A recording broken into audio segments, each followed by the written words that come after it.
Bom dia, boa tarde, boa noite. Tá começando agora o segundo episódio de Entre Líderes, um bate-papo com quem faz a indústria acontecer. O plástico movimenta a economia e a indústria. Está presente em mais de 95% da matriz industrial do Brasil, com aplicações que vão desde baldes, passando por próteses médicas até foguetes. Muito mais que isso, o plástico é indutor da inovação e está na vanguarda da economia circular. O setor é responsável por grande parte da reciclagem no Brasil, dando vida a novos produtos e gerando emprego e renda. Em Minas, o setor é um dos que mais empregam, com 51 mil trabalhadores contratados, que transformam mais de 160 mil toneladas de plástico por ano. E é para falar sobre o potencial, a importância e o DNA inovador da indústria do plástico que eu vou bater um papo hoje com a Ivana Serpa. A Ivana é presidente do Simplast, Sindicato da Indústria do Material Plástico, e também é sócia da Bemplast. Ei, Ivana, tudo bem? Tudo bem, Chico. Obrigada pela oportunidade aí. Boa. Seja bem-vinda ao Entre Líderes. Um prazer receber você aqui. Você que tem quase 30 anos, né, de Bemplast e é liderança no setor, né? A Bemplast, ela tem 48 anos e desses 48 anos, ela completa agora no segundo semestre, eu tô à frente dela há 28 anos. É um percurso longo aí, mas de muito aprendizado. E a Bemplast, ela é uma empresa que recicla plástico e confecciona tubos. E ela teve uma série de transformações, né, à medida que eu entrei à frente dela, e a gente busca sempre inovação, porque eu acho que o plástico é isso, é uma eterna mudança, né? E eu vou falar. Eu fiz uma apresentação breve de quem é a Ivana, né? Mas eu queria que você falasse um pouquinho quem é a Ivana, né? E como que se deu essa sua trajetória na indústria do plástico? Na indústria, eu sou formada em administração de empresas e eu fiz estágio na Fiat Automóveis. E tive a oportunidade de fazer estágio na Fiat no setor de laboratórios de materiais. E lá eu via como que um carro era montado, as partes do carro, como eram feitas, como eram estudadas. E daí eu falei, não, meu mercado vai ser a indústria mesmo. Quando terminou esse estágio, eu fui trabalhar na empresa da minha família. Inclusive, tem um caso muito engraçado que eu fui para lá e eles falavam comigo assim, menina, aqui não é lugar para você. E eu fiquei trabalhando lá durante 6 meses sem receber salário, nada. Eu ia trabalhar de Kombi com um senhor que me dava uma carona. Até que quando deu 6 meses, ele falou assim, não, acho que agora ela vai ficar, né? Melhor a gente efetivar ela aqui. E assim eu segui. E esses 6 meses foi um aprendizado muito grande, porque aí eu fui em todos os setores, aprendi de tudo, literalmente, desde limpar uma prateleira, saber como que liga uma máquina, fazer serviço de banco, saber de RH, saber de carregar um caminhão. Então, tudo que envolvia o processo de uma indústria eu aprendi. Foi, assim, no não do meu pai na época, foi o sim para eu aprender o que eu realmente tinha que fazer e saber com certeza de todo o processo. E daí, como eu tinha vindo da indústria automobilística, do meu estágio, eu propus. Eu falei assim, lá já reciclava plásticos e confeccionava tubos. Eu falei, por que não, ao invés de comprar plástico de atravessadores, a gente não vai direto à indústria que gera esse resíduo? Isso há 28 anos atrás, até não tinha muito forte isso da reciclagem, mas a Fiat Automóveis, como era uma empresa, é até hoje uma empresa de vanguarda, ela já tinha um setor mesmo. Então, eu fiz o contato, foi a duras penas também, e daí em diante eu comecei a trabalhar nessa forma. Procurar indústrias e agregar valor ao resíduo. O que era resíduo para eles é matéria-prima para Bemplast. Nada é lixo, né? Nada é desperdiçado. Nada de forma alguma. Eu acho até que a gente hoje não trata nem como a palavra lixo, a gente trata como resíduo. E é a nossa matéria-prima, é o que valora a nossa empresa. Certo. E conta um pouco da Bemplast, como é que funciona lá? A Bemplast é o seguinte, o plástico sai, no caso, vou contar o caso da indústria, ele sai do processo produtivo, as embalagens, caixas, pallets que são descartados, né, que geralmente vem envoltórios plásticos, isso tudo é separado, assim como papel, madeira, no meu caso só o plástico, e vai para lá. Lá existe uma segregação manual e depois o material, ele é todo lavado, dependendo do tipo que ele se propõe, ele tem 2 processos, o a seco e o molhado.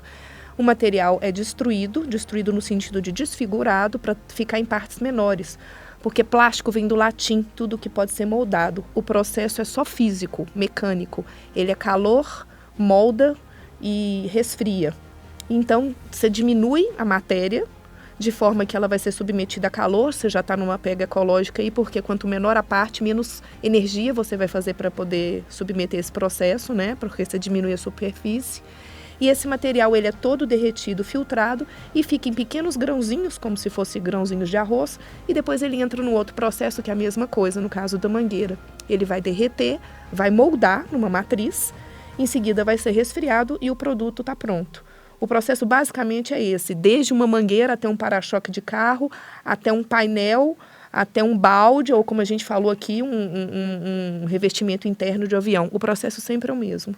O plástico ele é praticamente infinito, né? Então, se ele perdeu utilidade hoje pra gente, né, nós, aí você remodela ele. Você remodela. O plástico ele é uma eterna cadeia. O plástico ele vem do petróleo. Aí a gente tem que ficar atento com relação à sustentabilidade, né? Então, ele é uma fonte esgotável. Então, à medida que você, igual eu falei, assim como ele foi um rejeito, um resíduo numa indústria, ele vai para a minha e se torna matéria-prima. Da minha vai para outra.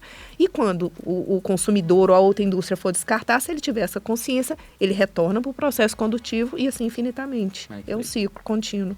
Muito legal. E como que você chegou à liderança, assim, do Simplast, né? Já são 2 mandatos. Estou no 2º mandato. Eu tive a oportunidade, né, que eu vi que a nossa empresa era afiliada ao Simplast e fui participar de reuniões. E comecei a ver que ali existia uma casa FIENG, uma casa que a gente tinha onde ser escutado, onde trazer os nossos pleitos. E comecei a participar. Aí entrei para a diretoria, participei muito de negociações coletivas de classe, né, com o outro sindicato, que é o laboral, o nosso é o patronal. E fui me inteirando mais ali, conhecendo de outros processos, não só o meu, da minha empresa. E houve uma gestão que me convidou para ser presidente. Aí veio a pandemia. Tudo que eu tinha em mente, tive que ficar quietinha ali. Falei, agora eu vou ter que esperar. Apesar que na pandemia nós tivemos muito trabalho. E assim, agora a gente está conseguindo implementar, final do ano que vem encerra a minha gestão, mas eu espero que eu tenha deixado um legado aí de trazer benefícios para a indústria do plástico em Minas Gerais. E aproveitando, qual que é a importância do sindicato para a indústria do plástico? A indústria do plástico ela é muito grande em Minas Gerais, são em torno de 600 CNPJs envolvidos. E com um efetivo bem grande, né, de mão de obra. É um entre os 10 setores o que mais emprega no Brasil. E o que acontece? A gente tendo ali essa união das indústrias ali, a gente tem as mesmas dores, né? O que é o problema de uma indústria é o problema da outra, pela semelhança do setor. Então, o sindicato, ele alinha com a FIENG soluções em âmbito trabalhista, tributário, até mesmo, igual a gente tem agora, essa prática da sustentabilidade, de trazer isso para dentro das empresas de forma que isso se torne contínuo e rotineiro na indústria do plástico. E quais foram suas principais conquistas, assim, na frente do sindicato? O que eu falo é justamente, né, trazer de novo o associado para dentro da casa, porque depois da pandemia todo mundo ficou com aquele pensamento de fechamento, mas a gente tem trazido novas empresas e ano passado nós fizemos a primeira feira de plástico do estado de Minas Gerais. Minas Gerais é aquele povo quietinho, aquela coisa assim. Existem 2 feiras que são significativas no Brasil, São Paulo e Joinville. Falei, por que não fazer uma em Minas? E nós fizemos ano passado com o apoio da FIENG, que foi sensacional. Nos trouxe um amparo tecnológico e logístico. Nós fizemos a primeira feira dentro do CIT Senai. Esse ano vamos estar fazendo a próxima. E a feira tomou uma proporção que pessoas de outros estados nos procuraram para estar participando aqui, participar do mercado mineiro. Então, realmente é isso. A gente tem que ser visto para saber que existe, que a gente traz soluções, que a gente tem tecnologia, tem qualidade. O mercado mineiro também é destaque, né, no meio assim, nacional. Sim, nós temos excelentes fornecedores. Aqui nós temos um polo que é automobilístico, né, ao nosso redor aqui da grande capital. Nós temos indústrias com muita tecnologia, com laboratórios avançados que desenvolvem produtos para a indústria automobilística e alimentícia de uma forma bem forte.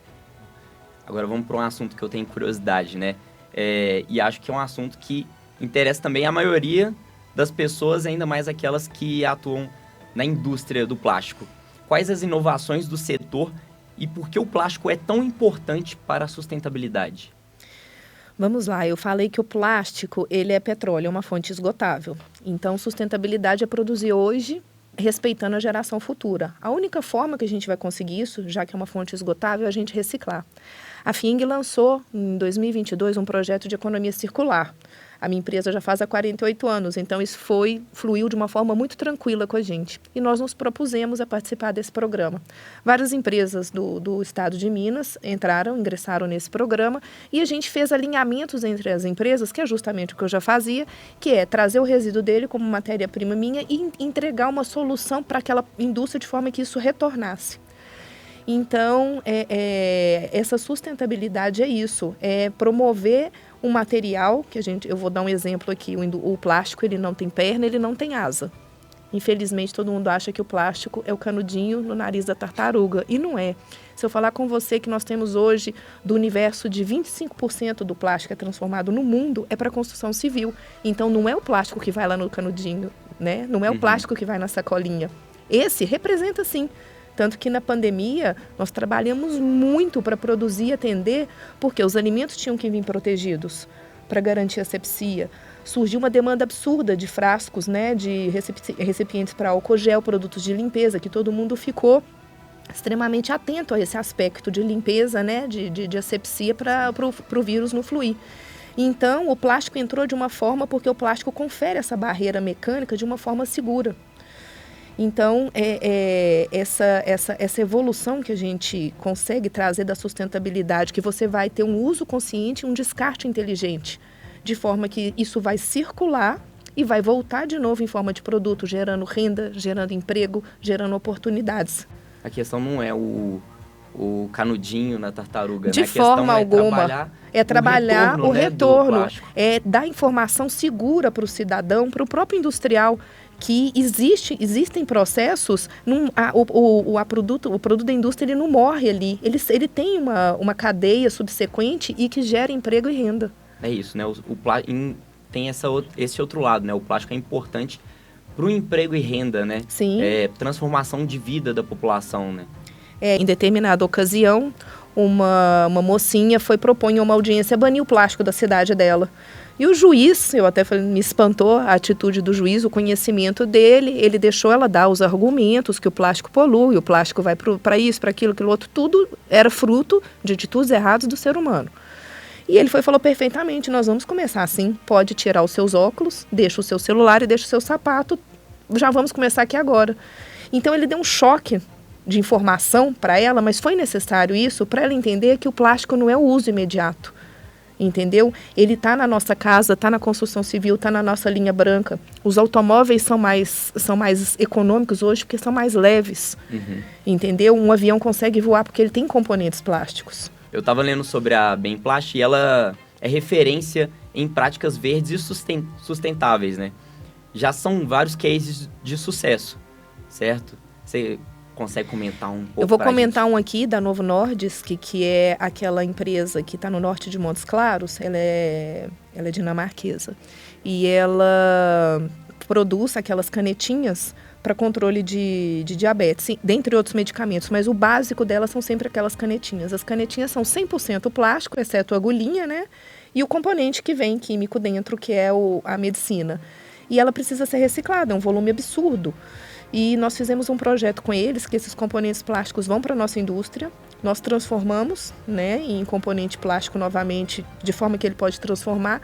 E a Novo Nordisk já fez, foi bancos e cadeiras para a área de convívio dos funcionários, irrigou uma parte, que eles têm uma área verde lá de convívio dos funcionários, e já confeccionou ecobags de tecido em PET para os funcionários, para justamente promover essa consciência que o plástico está recirculando. Essa canetinha, ela virou isso, entendeu? Ela tem possibilidade de virar outros produtos completamente diferentes. Isso tudo com a canetinha. Com a canetinha. E existem alguns outros componentes plásticos dentro do processo produtivo e ainda existem outros que podem ser explorados. A gente está só crescendo o projeto. Que legal. E outro projeto legal que vocês participam é o Tampinha Legal, né? Tampinha Legal. Tampinha Legal foi um projeto que eu conheci de 2016. Antes da pandemia, eu tive a oportunidade de ir a Porto Alegre e foi idealizado por uma aeromoça. Essa aeromoça servia ali, né, voos curtos, voos nacionais, ela percebeu o tanto de plástico que gerava. Aí ela falou, como que eu posso começar isso? Aí ela idealizou o projeto da tampinha. São tampinhas de água mineral, da sua caixinha de leite, de shampoo, produtos de higiene, de limpeza da sua casa. É o maior projeto socioambiental da América do Sul, ele está sendo replicado para o Chile. O que acontece? As tampinhas são recicladas e uma entidade, ela abraça uma outra que tem o cunho assistencial. Uma PAI, uma sociedade de alcoólicos, uma Santa Casa, tem que ter sempre um cunho social.